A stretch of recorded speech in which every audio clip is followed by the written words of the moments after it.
Nakakamiss yung panahon na tayo ay magkakasama. Iba pa rin pala kapag buo ating barkada.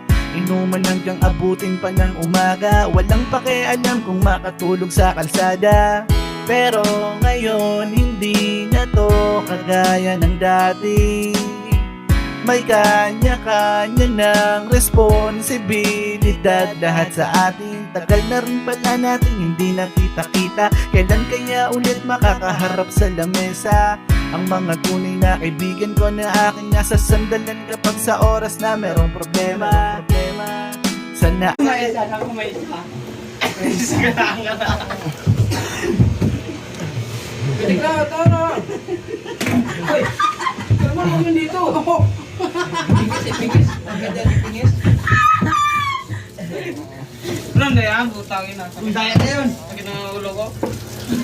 Gilo.